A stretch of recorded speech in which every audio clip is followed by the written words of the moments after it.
进口金枣这张皮最贵的时候达到1500-1600一张，就是那个不人道。但是那你吃牛肉吗？就是增值就会涨价，这叫皮。如果没人要了，这就叫草。Hello， 大家好，我是小军。今天呢，我们这期给大家知道呢，想跟大家介绍一个特别有争议的一个产业啊，皮草行业。这个行业是最累的，还又不赚钱的。你上哪找工人？谁给你干的？今年疫情是没办法，工厂把利润点放得太低了。我们没有自己吗？没人约。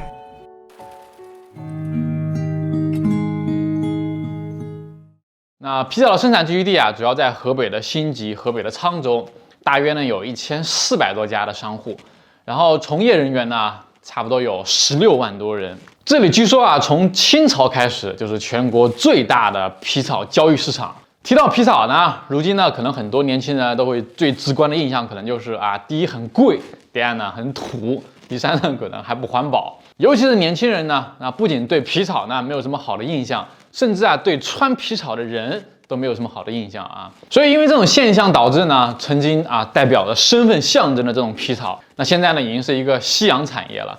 数据显示呢，从2017年呢，我国的皮草行业啊就是在逐渐的下滑。去年因为疫情呢，甚至倒闭了1700多家的相关企业，连河北最大的龙头企业华师集团呢，都亏损了2000多万。所以这一期呢，我们主要想带大家了解一下如今的皮草市场是什么样的景象，以及呢会不会被淘汰？如果淘汰了呢，该如何转型？因为这个关乎到背后10几万人的生存问题。我们现在来到了河北辛集的辛集国际皮革城。很高端的，太新了这红木家具。河北不光只是产貂皮，它还产箱包。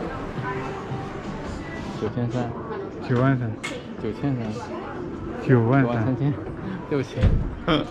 这个是做的那种复古夹克的那种英伦风的一个版型，这个是要看折扣价就是18000多的，现在是14500。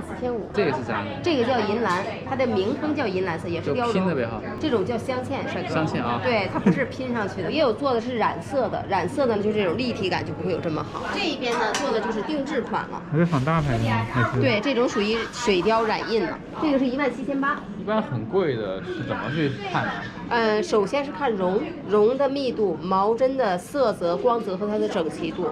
绒的密度越大越好，但是呢，不要选择那种毛针长在绒里边没有长出来的那种，那种叫激素貂，它就是愣催起来的，它没有长成，但是就已经宰杀掉了。这个打折有多少钱？这个是28600。这是牛皮的羊皮。这个是羊皮，牛皮的皮板它有点过硬，它在皮板支撑的过程会给感觉这个地方特别的厚重，羊皮的舒适度会比较好。打麻将。这个你要咱就不还价了啊，6900。这里面是羊皮吗？这个是羊皮的，这个羊皮对，天然是羊皮，因为这里面不能放貂，放貂太厚了，知道吗？放出是臃肿的。这种可能比较好看。这个7500。男装跟女装是男装会更贵一点吗？也不是说男装更贵一些，因为什么？女装是用的小母皮做的，男装是公皮做的，用的皮子不一样。男装的话就是什么？它要的是型，公貂的话就是张数还稍微厚一点点，就是要能定。女装的话，你看有的浪位啊，有的型啥的，要不太厚了没有效果的，柔软度没有。羊皮衣啊，这多好啊！小羊皮衣，看个价格让我死心。6000。貂毛、凤毛、派克服，哪样是便宜货？6200，你就让它再打好不好？1500，它能少于2000块钱，你能买走。这是个小机车，外面是牛皮的，里面是羽绒的。这是你的摩托车。你们是工厂的还是品牌？工厂店，里面是90的白羊绒，这个打完折2100。我们现在在树林的这个裘皮的一个市场，羊绒、水貂、派克服、衣箱包啊，很全。这不就是我们那天看到那几款吗？国外那种大品牌的那种通用版超的，你看它这个做的是骷髅头，那家做的是钱袋。这种皮衣呢？皮衣那个1700。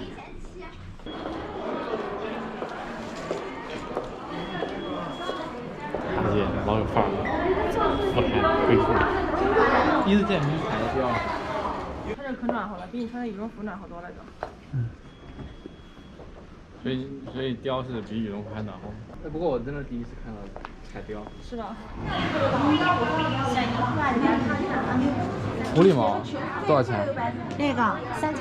3600。这种款已经很常规了，5000。给多少美女？那这几个小美女能要多少？6500、3800，砍了3800。小纸雕，咦，有点不开心的样子。我把它偷走了。说这么大一只，搞不好能吃人吧？大钻石。那我们这次啊去了河北最大的2个皮草市场。那在这个季节，按理说是销售最好的旺季，但是我们发现确实人没有那么多啊。然后老板也跟我们说了，现在买皮草的人呢少了很多。那我们逛了很多店呢，我们发现皮草呢一般呢差不多需要5000块钱一件，然后贵的呢可能需要3、5万。不过呢，确实呢，我们以前听说啊，10元一件啊，10几万，这种确实少了很多。但是呢，这中间的区别呢，却很难区分，就毛发之间的区别啊，包括进口和国产啊，这个可能差好几倍。此外呢，我们依然也发现了一个老生常谈的问题啊，抄袭大牌啊、模仿啊、同质化都非常严重，然后很多款式呢也都非常像，几乎是没有人在做原创设计。插个题外话啊，上一回呢，我去焦作商坡呢拍线头计划。然后我们就发现啊，新京报呢紧接着也拍了一期视频，然后哇，加上特别诡异的 BGM， 我感觉好像人家在做什么贩毒组织似的啊。这样真的要是被记者曝光了，那报天天报，必须报。我不是说不应该拍啊，当然作假呢，是吧，也是不对的啊。我们也在一直强调这个事情。但是新京报呢，作为一个权威的媒体，代表官方的一个媒体，我觉得你应该是带着一个解决的问题去报道、去采访，而不是像一个什么八卦的狗仔小报似的，想去搞一个什么新闻，上一个什么热搜。结果呢，我就听商坡的当地人说呢，政府因为这个新闻呢。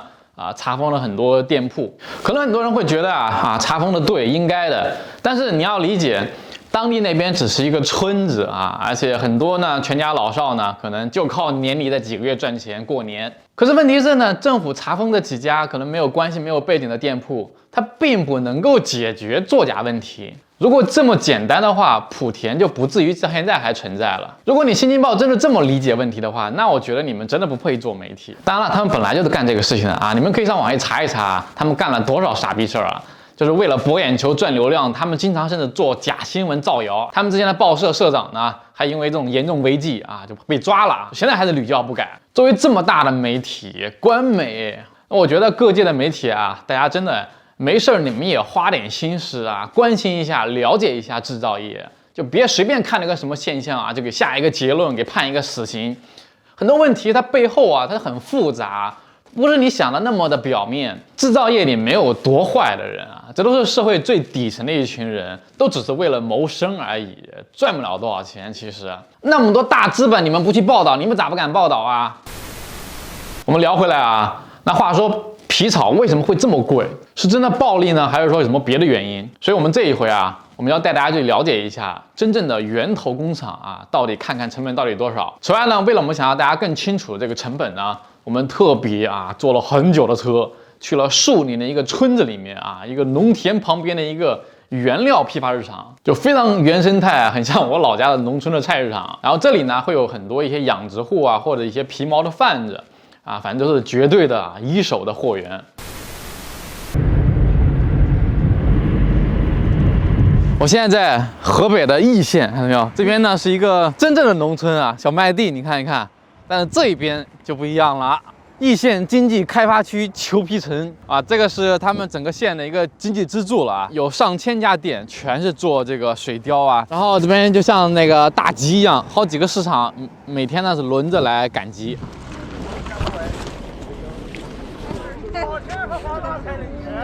1块钱。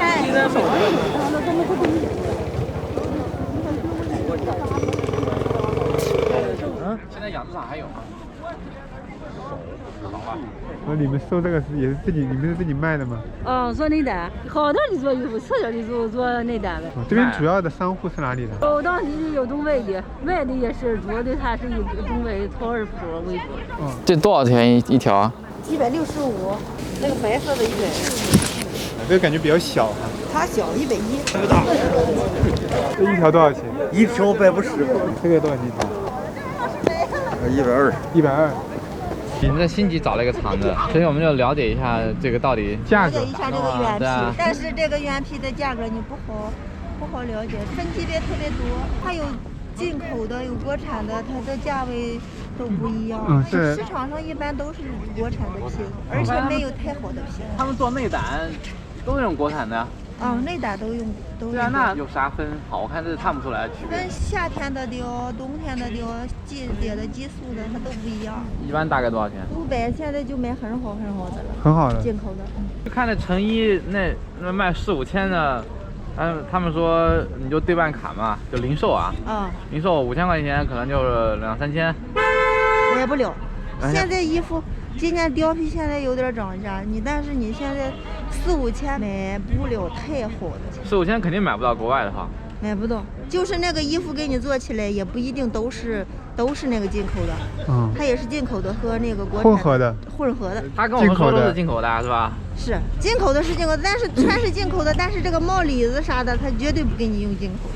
毛针短，毛针细，绒头大，这就是好呗。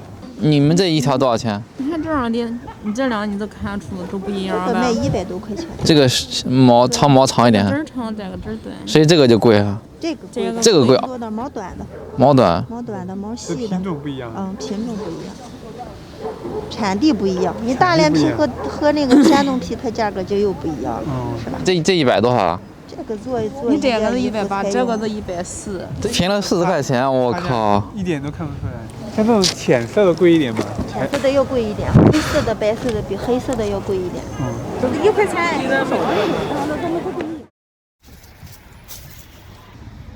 对面是一家旅馆，天上龙肉，地下卤肉。哎，天哪，好粘人啊！这是。他一直快把它数走，好粘人呐！我天哪！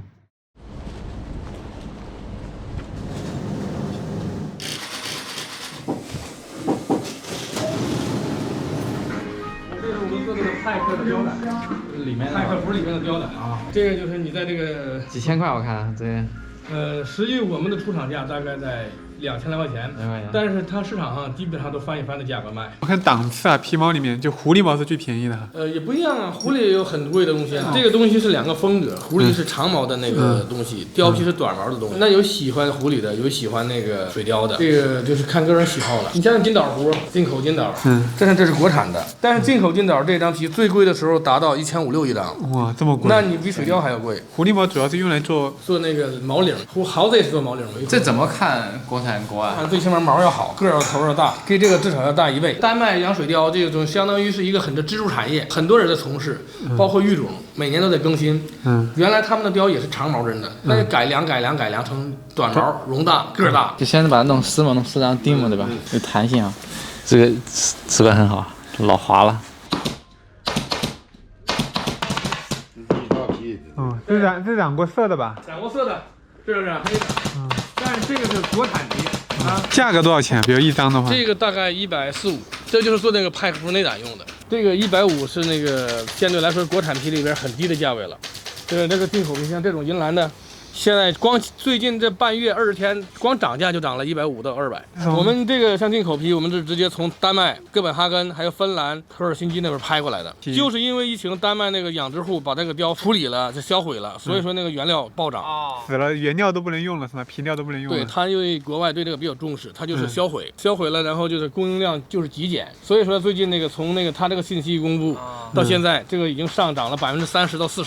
之前这个大概也在300来块钱吧，现在400大几了。你看我那派克服那个用那个黑色的那个国产的做内胆，然后用那个进口的银蓝配起来做那个毛领。国产养的不好，是因为天气问题吧？跟那个水土品种，它第一是气候，必须要在海边。说白了，那个貂生活品质比人都要好，住的是海景房，吃的是海鲜。这貂要养多久才能养成这吗？1年呢？那我现在用的这个皮子都是去年的皮养的，今年养的，那明年才能打下来。所以说这个东西嘛，周期比较长。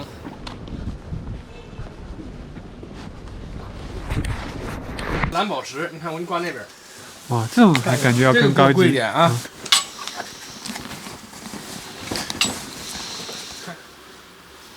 这个黑十字，这是定完板的效果。这这个是最贵的貂皮，这都是天然色，都是本色的。这个一张现在700-800，这个差价挺大，比如一张便宜的国产才100多，但是它这是天然本色，再一个它个头也大，国产的也不都是100多，国产的好的也有300多的。那你就说做长款也得10来张啊，也要10来张。就是做长款啊，做短款可能7-8张。我们昨天看的衣服是有点那个奶牛那种，那个有那个奶牛斑，跟那个杂交的那个有它的基因，它那是配的那种配的，对，就那个意思。这个东西也有毛色的搭配，也有那个个头的搭配。这是狐狸。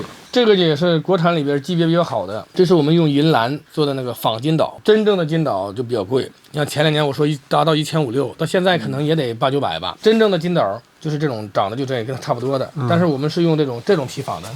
它毛色是染的吗？对，这个皮的那个前身就是这个，通过染色加工的工艺把它做成那种。这个颜色，这个就是单纯做毛领，这个就只能做毛领了。这个在国产里边算差不多的，但进口皮比它还要大，至少要1/3以上。这个国产的耗子，但是这个是东北皮啊，这级别比较好的。你看这个很灵的耗子风格跟狐狸是2个风格，耗子比较粗犷，适合那种夸张一点的，它就适合做那个。年轻点、时尚点的东西，狐狸相对成熟点、稳重一点。这是永远是那种假毛替代不了的，而且它是真正的环保。假毛说白了就是化纤，对化纤，对吧？那个永远处理不了的。实际真正环保的是天然皮草。这个问题好像也有一点争议，之前好多人都在说皮草不环保。这个东西它不是不环保，欧洲的反动物组织，他也承认它环保，但是他认为这个东西就是那个不人道。但是那你吃牛肉吗？你吃鸡肉吗？谁不穿牛皮鞋？对啊，从始至终皮鞋是第一代鞋类消费品，那能取代得了吗？实际那个包括人家那个在国内，他那雕的就是很福利的，包括都有听音乐，都有很好的音乐，真的沙雕的时候都是安乐死的。你真正的一个那个环保人士，那你应该注重那个生活的各方面的细节，对吧？包括塑料袋，这是真的不应该用的，那是我个人的意见。而且这一个皮草它可以10来年不用更换。这是任何品种不会比拟的。除了那个特殊一些品种，我们不是很了解，基本上全品类的皮草，你包括海豹，包括那都是那个天然。海豹还有养殖的吗？海豹纯天然的，没有一个养殖。但是海豹皮现在国家可能是禁止销售了。海豹是那个都是在绝灵蓝岛，一个加拿大的，一个挪威的，全世界只有这2个地方出，但是它每年必须要就是捕猎一部分，它是维持这个生态平衡。像那个。加拿大鹅上面的狼皮，那个狼皮你知道曾经才没人要的，就是因为加拿大鹅把它推出来，然后卖到1000多一张，原来100多、200多，最贵的时候300多。它本身这个东西也不值钱的啊。现在皮草类的东西吧，是这个问题，为什么叫皮草啊？我给你深刻解释那2个字的含义。如果是需求，就是增值，就会涨价，就叫皮；如果没人要了。这就叫草，皮草，就是耗子皮。现在的行情是在那个300来块钱左右，它曾经最低谷是80块钱一张，最高峰是1500一张，它能从80涨到1500。就像你说的，刚才你看到我说的貂皮，现在是400多一张，但是它曾经是1300多，就是银蓝的那个蓝宝石还有那10字儿，到现在紫貂还是几十万。有句古话。说什么千千万万不如一件紫貂裘，紫貂是以俄罗斯、加拿大野生的那种貂皮，特别发暖。你穿那个衣服吧，一摸就是那种超级暖的那种感觉。到现在这个衣服大概也得在20到40万之间。本来我们的生意很好的，就是因为我们都是做出口的，我们做出口单，但是今年受疫情的影响很大。往年我们很稳定。我们每年都做那个1、2万件衣服，然后都出口。疫情吧，我们就是减少了4、5倍的产能，谁也左右不了的呀。因为疫情也不是不光是咱这一个行业受影响啊。对。来，看我的黄，全是羊皮。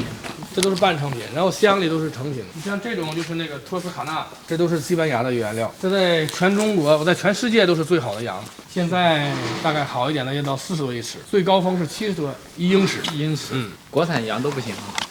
国产羊做毛不行，它只能做点皮革。